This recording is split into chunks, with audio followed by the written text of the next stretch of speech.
జోగులాంబ గద్వాల జిల్లాలో యువత ఇచ్చిన మార్వాడి హఠావ్ నినాదంపై స్పందించిన జోగులాంబ గద్వాల జిల్లా వర్తక వ్యాపారస్తుల సంక్షేమ సంఘం సభ్యులు ఆ పిలుపులకు తాము వ్యతిరేకమని స్పష్టం చేశారు.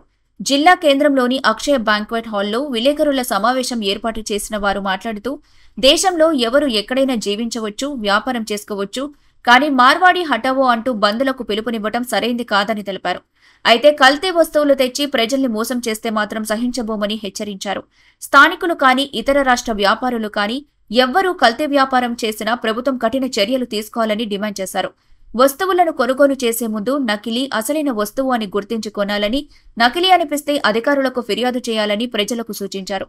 ఇక ఇతర రాష్ట్ర వ్యాపార సంస్థలతో స్థానికులకు ఉద్యోగావకాశాలు కల్పించకపోవడం వల్ల స్థానిక నిరుద్యోగం పెరుగుతోందని, ప్రభుత్వం దీన్ని గమనించి అవసరమైన చర్యలు తీసుకోవాలని కోరారు. ఈరోజు జోగులాంబ గద్వాల జిల్లా వర్తక వ్యాపారస్తుల సంక్షేమ సంఘం ఈ సమావేశానికి ముఖ్య ఉద్దేశం ఏంటంటే, ఇప్పుడు రాష్ట్ర వ్యాప్తంగా కూడా మార్వాడి గో బ్యాక్ అనేటువంటి ఉద్యమాలన్నీ కూడా చాలా ప్రతి జిల్లాల్లో, హైదరాబాద్ మహానగరంలో చాలా పెద్ద ఎత్తున నడుస్తున్నాయి.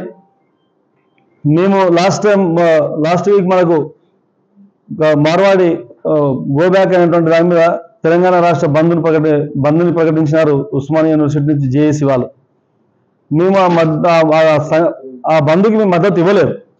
ఎందుకు ఇవ్వలేదంటే, మా జోగులాంబ గద్వాల జిల్లా వర్తక వ్యాపారస్తుల ముఖ్య ఉద్దేశం ఏంటంటే, మార్వాడి గో బ్యాక్ కాదు, ఇతర రాష్ట్ర వ్యాపారస్తులు మా ప్రాంతంలో మరి పెద్ద ఎత్తున వ్యాపారాలు చేస్తున్నారు.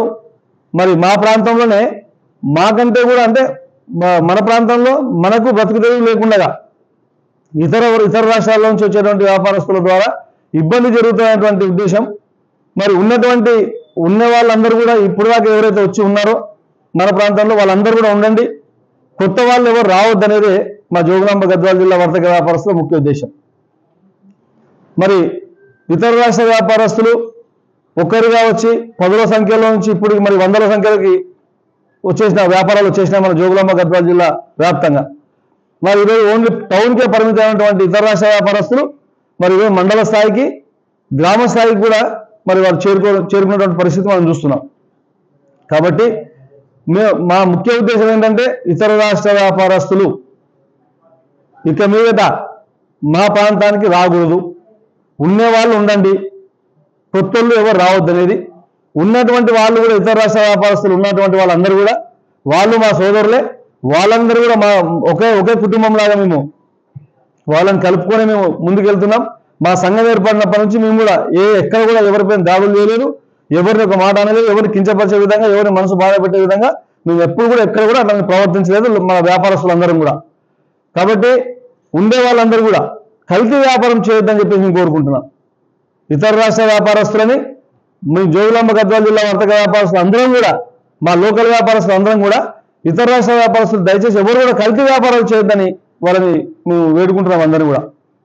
మరి ఈ 4 సంవత్సరాల నుంచి మేము చేసినటువంటి ఉద్యమంలో మరి ఇతర రాష్ట్ర వ్యాపారస్తులని మేము ఆపగలిగినామంటే రాకుండా బంద్ అయినారు. దాదాపు ఒక 40 షాప్ తీసుకున్న తర్వాత కూడా మరి ఆ ఇంటి ఓనర్ని, బిల్డింగ్ ఓనర్ని వెళ్ళి కన్విన్స్ చేస్తే, అన్న ఇప్పటికే చాలా ఇతర రాష్ట్ర వ్యాపారస్తులు చాలా ఎక్కువైపోయినారు, మరి ఇలాగనే అవకాశం ఇస్తే మరి వాళ్ళే 100ల్లో 1000ల్లో వ్యాపార సంస్థలు వాళ్ళవే నెలకొల్పితే మరి భవిష్యత్తులో మన ప్రాంతంలో ఉన్నటువంటి వాళ్లకు బ్రతుకు తెరువు లేకుండా అవుతుంది, మన ప్రాంతంలో మన బ్రతకలేని పరిస్థితి ఏర్పడుతుంది.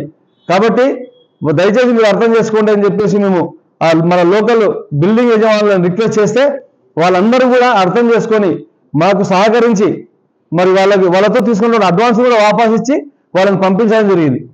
దాంట్లో చాలా మంది మాకు హెల్ప్ చేయడం జరిగింది. ముఖ్యంగా మన గద్వాల్లో బాలాజీ స్వీట్ హౌస్ వాళ్ళు, ఇతర రాష్ట్ర వ్యాపారస్తులు వాళ్ళు గద్వాల్లో వచ్చి వ్యాపారం స్టార్ట్ చేసిన తర్వాత మరి ఇంకొక కౌంటర్ కూడా కొత్తగా ఇంకొక షాప్ ఓపెన్ చేయడానికి వాళ్ళు మొదలుపెట్టింది. పెడితే ఆ విషయం మేము తెలుసుకొని మేము వెళ్ళి వాళ్ళతో మాట్లాడడం జరిగింది. వాళ్ళు కూడా అర్థం చేసుకున్నారు. ఆ బిల్డింగ్ ఓనరు మరి మన ఆర్ఆర్ సీనన్న, సురేందర్ అన్న వాళ్ళ ఇంటికి వెళ్ళి, అన్నకి ఇది పరిస్థితి, మరి ఇతర రాష్ట్రాల వాళ్ళే ఒక్కొక్కరు 4 షాపులు ఓపెన్ చేస్తే మన లోకల్ వాళ్ళకి మనము ఏ విధమైనటువంటి పరిస్థితి ఏర్పడుతుంది భవిష్యత్తులో అంటే మనం ఇలానే వదిలిపెడితే ఒక్కొక్కరుగా వచ్చి మరి మన ప్రాంతాన్ని అంతా కూడా వాళ్ళే ఇతర రాష్ట్రాల వాళ్ళే కబ్జా చేస్తే మరి ఇంకొక 5-10 ఏళ్ళ తర్వాత మన ప్రాంతవాసులు ఇక్కడ బతికే పరిస్థితి ఉండదు. మరి మనము తెలంగాణ సాధించుకునేదే అందుకు కదా, మరి మన నీళ్లు మన నిధులు మన నియామకాలు మరి కలిసినటువంటి మన ప్రాంతం మన తెలంగాణ ప్రాంతాలకు మరి న్యాయం జరగట్లేదు అనేటువంటి ఉద్దేశం ముఖ్య ఉద్దేశంతోనే తెలంగాణ ఉద్యమం స్టార్ట్ అయింది. మరి మన నీళ్లు మన నిధులు మన నియామకాలు మరి ఈరోజు మనం తెలంగాణ సాధించుకున్నాక మన వాళ్ళకు మన విద్యలో కానీ ఉద్యోగాల్లో కానీ మనకు చాలా న్యాయం జరుగుతుంది. మరి వాళ్ళకందరికీ చాలా మన పిల్లలకు చాలా ఉపయోగం జరుగుతుంది. మరి విద్యా ఉద్యోగంలో మన ఆ విధంగా స్థానికతకు అంత ఇంపార్టెన్సీ ఒక రిజర్వేషన్ కలిగి ఉన్నప్పుడు ప్రభుత్వ చట్టపరంగా మరి మేము మా డిమాండ్ వ్యాపారస్తుల డిమాండ్ ఏంటంటే మరి విద్యలో ఉద్యోగాలు ఏ విధంగా అయితే ప్రభుత్వం రిజర్వేషన్ కల్పించిందో లోకల్ నాన్ లోకల్ అనేటువంటిది ఉపాధిలో కూడా లోకల్ వ్యాపారస్తులే 80-90% లోకల్ వ్యాపారస్తులే ఉండే విధంగా 10-15% ఇతర రాష్ట్ర వ్యాపారస్తులు ఉండే విధంగా చట్టాలు రూపొందించాలని చెప్పేసి మేము ప్రభుత్వాన్ని డిమాండ్ చేస్తున్నాం. ప్రభుత్వము మేమందరం కూడా లేకపోతే చివరిగా మనము కూడా దీన్ని ఇది ఆగకపోతే ప్రభుత్వాలు దీన్ని గుర్తించకపోతే మరి ఇతర రాష్ట్ర వ్యాపారస్తులు మరి ఇతర రాష్ట్రాల నుంచి వాళ్ళు పెద్ద ఎత్తున పెట్టుబడులు పెట్టుకొని పెట్టుబడులు తీసుకొని వచ్చి ఇక్కడ మన ప్రాంతంలో పెట్టి మన ప్రాంతంలో వ్యాపారాలు మొదలు పెడితే మరి వాళ్ళు నిజంగా కూడా మనం చూస్తున్నాం. అందరికీ మన ప్రాంతవాసులకి ప్రతి ఒక్కరికి ఒక ఐడియా ఉంది. గతంలో మనం ఒక 20 ఏళ్ళ క్రిందికి పోతే ఏ షాప్లో కూడా ఎక్కడ కమిషన్లు ఇచ్చేది కాదు. ఏ షాప్లో కూడా ఎక్కడ కమిషన్లు ఇచ్చేది కాదు. ఏ వ్యాపారంలో కూడా కమిషన్లు ఇచ్చేది కాదు. కస్టమర్ పోవాలి, కొనుక్కోవాలి, మనం తీసుకొచ్చి మనం చేసుకోవాలి. లేదా వర్కర్ వస్తే కూడా వర్కర్ పోవాలి, వర్కర్ ఏమైనా సామాన్ కొనుక్కోవాలి, మనకి పని చేసి పెట్టాలి. మరి ఈరోజు మరి ఈ కమిషన్ల సంస్కృతి ఎక్కడికి వెళ్ళి వచ్చింది? మనదా? ఒక్కసారి అందరూ ఆలోచించాలి. మరి ఈ సంస్కృతి బంద్ కావాలి. ఈ కమిషన్ల ద్వారా కమిషన్ ఎట్లా ఇస్తున్నాడు? ఒక ఒరిజినల్గా ఒక కంపెనీకి వెళ్ళి మనము ఒరిజినల్గా మెటీరియల్ మనం పర్చేజ్ చేసినప్పుడు దాని నుంచి వచ్చేటువంటి దాంట్లో మనకి ఎంత బెనిఫిట్ వస్తుంది, మళ్ళీ దాంట్లో కంపెనీకి మనం జిఎస్టీలు కట్టి అన్ని రకాల ట్యాక్సులు పే చేసి కరెంటు బిల్లు కిరాయి జీతాలు మనకు ఒక ₹2 లాభం